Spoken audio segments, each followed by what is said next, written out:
This is another podcast from Alpha Business Media. Welcome to the Deep Dive. Today, we're looking at a really specific business challenge, but one that I think has lessons for, well, almost everyone. Our focus is on companies operating in Nepal and the really tough battle they're facing, trying to hold on to their best talent. You see, the source material we're diving into today makes a pretty powerful case. It argues that the old way, just offering higher and higher wages, it's just not enough anymore. It's definitely a battle for talent, but it seems winning takes more than just, well, deep pockets. That's absolutely right. I mean, the situation in Nepal is a classic example of what people call brain drain. We're talking highly skilled people, ambitious professionals, recent grads too, who often look outside Nepal because they feel the opportunities aren't there locally. And like the source material really emphasizes, if companies just try to compete by throwing money at the problem, raising salaries again and again, it's just not sustainable. It's a short-term fix at best. You might get someone, maybe keep them for a bit, but it drains resources like crazy and it doesn't build any real lasting loyalty. It's kind of a dead-end strategy, really. Wears everyone out. Right, a dead end. And the source says the core reason for that is this big psychological shift in the workforce, especially millennials and Gen Z. They're not just looking for a paycheck anymore, are they? It's more about meaning growth, respect, having some influence. Exactly. Money is still important, of course. It's necessary. But it's become, table stakes. It's the baseline, not the whole game. People want purpose in their work. They want to learn and develop. They want to feel seen and heard, like they're making a difference. So a high salary with a dead-end job or a toxic culture. Yeah. It just doesn't cut it long-term. Not at all. That high salary loses its appeal fast if the work itself is draining or feels pointless. Burnout hits quicker when there's no growth or meaning attached. So the real battle for talent now, it's about engaging people on a much deeper level, winning commitment, passion, not just buying their time. Okay. So our mission today for this deep dive is to unpack the source material you brought. It focuses completely away from wages and presents these 7 unobvious non-monetary strategies. The claim is these are actually more effective for Nepali companies because they tap into those deeper, intangible things we're talking about. It really does offer a different perspective. And while the examples are very tailored to Nepal, the underlying ideas, they feel pretty universal for anyone trying to attract and keep great people today. It suggests a real recalibration in how companies think about their relationship with employees. Okay, let's unpack this then. The source lays out these 7 strategies, concrete ways to build a workplace where talented people actually want to be, not just pass through. Where should we start? Let's jump right in. The first strategy the source talks about is something it calls micro-entrepreneurship within the company. Micro-entrepreneurship. Huh. Okay, sounds interesting. What's the core idea there? Well, the idea is to move beyond just handing out tasks. Instead, you find employees with potential, with initiative, and you empower them to act like entrepreneurs, but on a smaller scale inside the company. So you give them a project, maybe a budget, and then crucially, you give them significant freedom, autonomy to figure out how to achieve the goal. It's less about managing every step. Right, more about defining the outcome and trusting them to get there. Exactly. Trusting them with ownership and decision-making. That's a big shift, giving that level of trust. So why does the source say this works particularly well?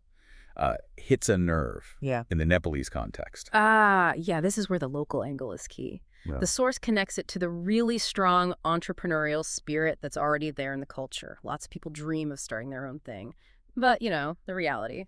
Limited capital, tricky regulations, the risk. It's tough. So this micro-entrepreneurship thing, it provides a kind of safe space, a sandbox. Employees get real experience budgeting, making decisions, solving problems without the personal financial cliff edge. They get that feeling of ownership, of building something, seeing their project work, all with the company's backing. So it taps into an existing desire and channels it inside the company. That makes a lot of sense.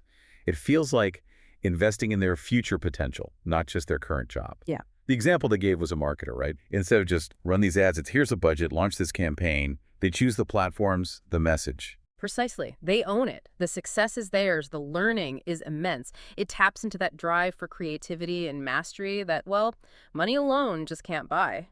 Okay, strategy number 2, adult transparency, financial literacy and participation in success. What's meant by adult transparency? This is really about breaking down that old wall between management and the team when it comes to company performance. The secrecy. Adult transparency means treating employees like well, adults, I like partners, sharing simplified but real financial info, not just revenue, but profit margins, costs, and crucially, explaining in plain language how their work connects to those numbers.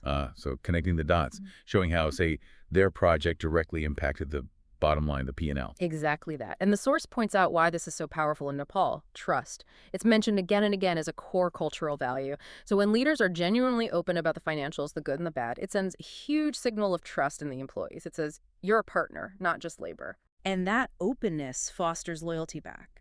It changes work from just tasks to being part of a collective effort, understanding the reality of the business. That trust building sounds fundamental. It lifts everyone's view from just my job to our organization.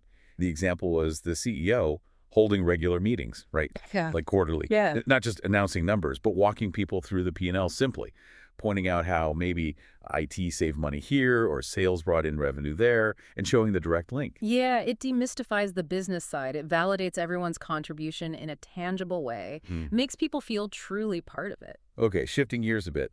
Strategy 3 rethinks the career path, called a career constructor instead of the old career ladder. Right, that image of the narrow ladder, only a few spots at the top. It feels, well, limiting now, especially for people who don't just want to manage or who have diverse interests.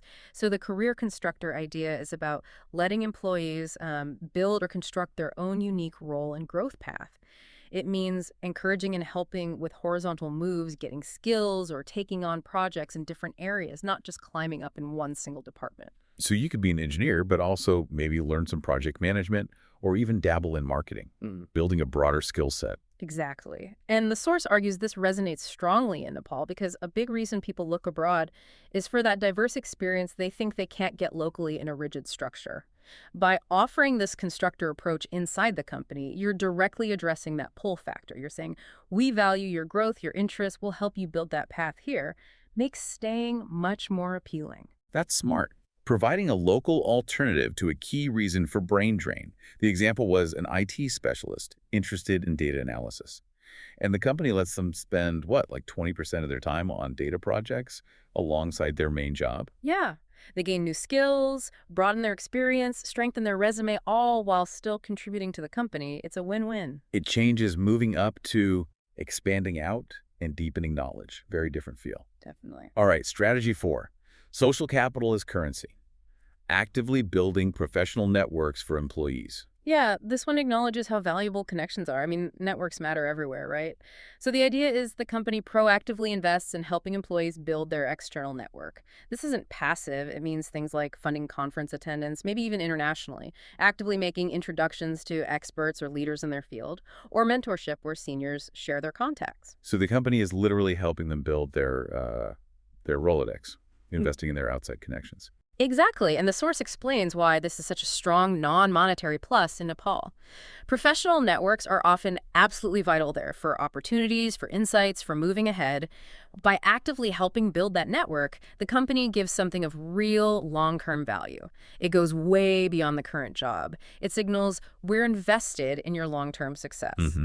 That kind of support builds serious loyalty. It's like saying, we believe in you and we'll help you build the bridges. Makes the company feel like a true partner in your career. The example was sending a programmer to a conference in, say, India or Singapore. Yeah. And not just paying, but helping them meet key people there. Right. Providing access, creating opportunities they might struggle to find on their own. It can really accelerate their career path. Okay, number 5. This one sounds intriguing. Reverse mentoring. When experience learns from youth. Yeah, this flips the usual model completely. Instead of just seniors mentoring juniors, you pair younger, maybe more tech-savvy employees with senior managers. The younger person becomes the mentor, teaching the senior leader about new tech, digital trends, social media nuances, or even just giving insights into younger perspectives. That sounds potentially challenging to traditional hierarchies.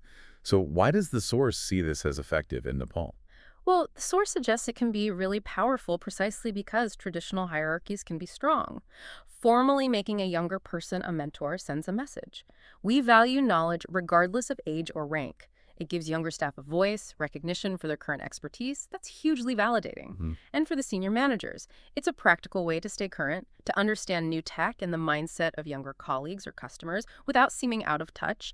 It bridges gaps. It tackles that feeling younger staff might have that their knowledge isn't valued, while also helping leaders stay relevant. The example was quite specific. A young social media specialist teaching the CFO about TikTok marketing or influencer strategies. Exactly. A structured way for cross-generational learning that helps everyone and keeps the company nimble. Okay, strategy number 6 focuses on flexibility. Flexibility as a sign of trust.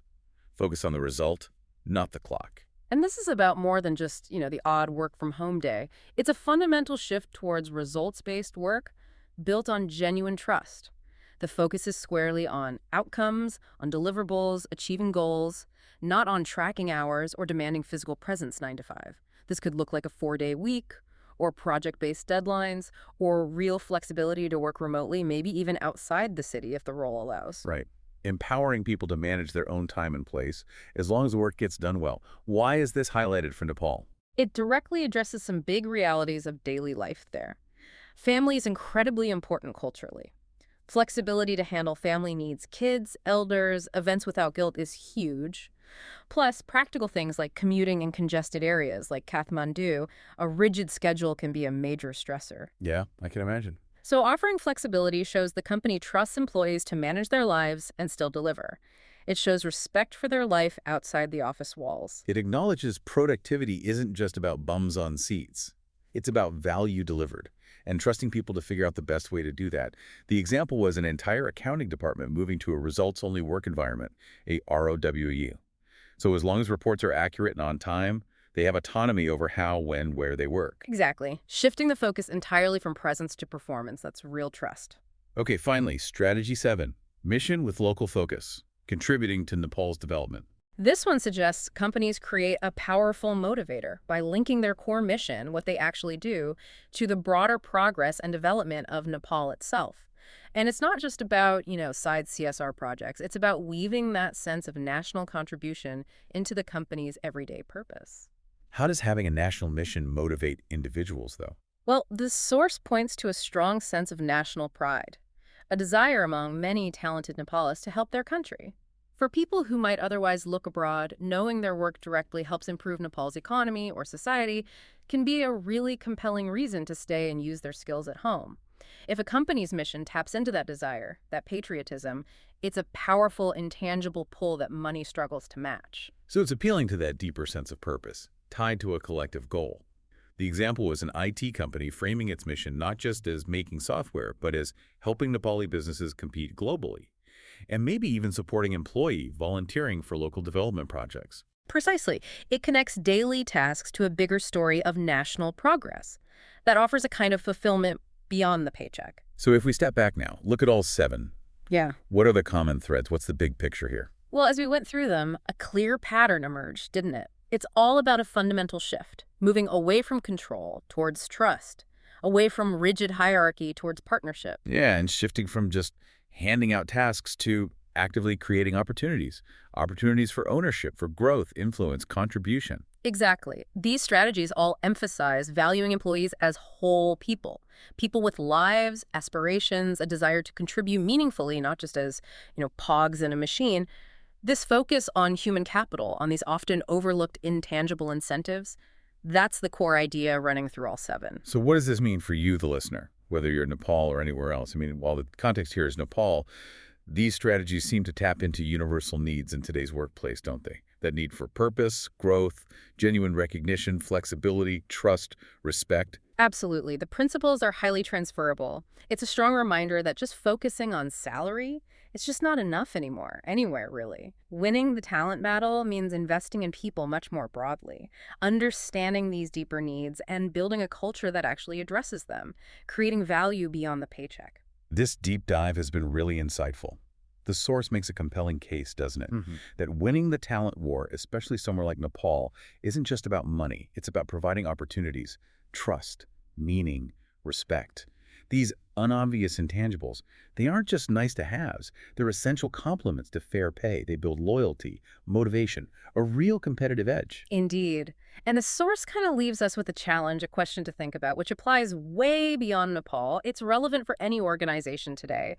How can you, in your role or the organizations you interact with, really make this shift? How do you move from control to trust? From just sharing tasks to actually creating opportunities? How do you build a business that thrives because it genuinely invests in its people? That's the core question, really. A really thought-provoking challenge to end on. Thank you for joining us for this deep dive into strategies for winning the talent battle in Nepal. We hope it's given you some valuable new perspectives and maybe some ideas to take away.